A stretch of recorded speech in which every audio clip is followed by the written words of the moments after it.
Hey guys, Kevin Velasco here with the Shoulder Guide.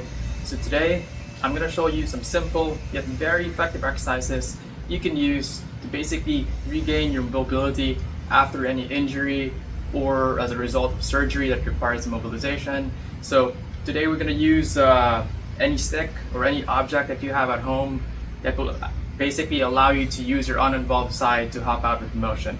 So this first motion that we'll go through is a shoulder flexion, which is basically moving your arm directly in front of you. So typically after any mobilization that requires you to not move your arm for a certain period of time will result in stiffness in most cases in all directions. But one of the most functional directions is basically reaching forward and overhead. So this first motion, shoulder flexion with the use of stick, will help you get that motion back. So it's as simple as really using this device or any object you have, go all the way up and all the way down, something as simple as that. But again, after prolonged immobilization, that could be quite painful, and that is basically full motion. So you might not have full motion right off the bat. You might have just this motion out here, and it might even come with a shrug sometimes if things are rather weak, but that doesn't matter. You just have to go as far as you can each time. Eventually this shrug that you have, as things get stronger, it will usually correct itself. And if it doesn't correct itself, you might have to use more of some conscious effort to prevent that from happening. But again, in my experience as a physical therapist, it tends to basically correct itself once things start getting stronger again. So again, that is shoulder flexion, just moving your arms up and down, and from the side, this is what it looks like. You can do anywhere from 5 reps to 10 reps. If you're rather on the further side of recovery, you can probably do 20 to 30 reps, but if you're able to do that many, you should probably start adding some resistance at that point. So the next motion we'll go through is shoulder extension.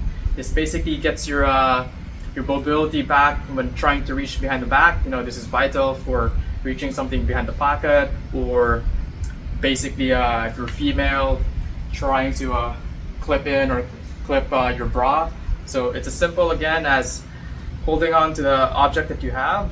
You're going to go up as high as you can. Again, I'm demonstrating full range of motion here, but initially you might just have this much, and that's okay. Eventually over time that'll improve. So go as high as you can, go down, high as you can, go down. Basically again, work yourself up to 20 to 30 reps. Once that gets too easy, there are a couple of ways you can do to basically make this more challenging or challenge mobility. You can simply bring your arms a bit closer. I'll show you from the back. It looks like this. Go up and down, up and down. If you're not quite there yet, you can basically go a bit further out and do the same thing. Up and down, up and down. So again, over time, give it a few days or a few weeks, but this should slowly improve to this, and eventually you can do it again with your arms together. Okay, and the last motion that we'll go through is basically shoulder extension, which is also a vital movement or motion, which ties into reaching behind the back. So really, all you have to do here, holding onto the stick, without leaning forward or leaning back to keep things rather strict, just move your arm behind you. Okay? Again, I'm demonstrating full range of motion here, but initially you might just have this, and that's okay. Eventually that should start moving further back,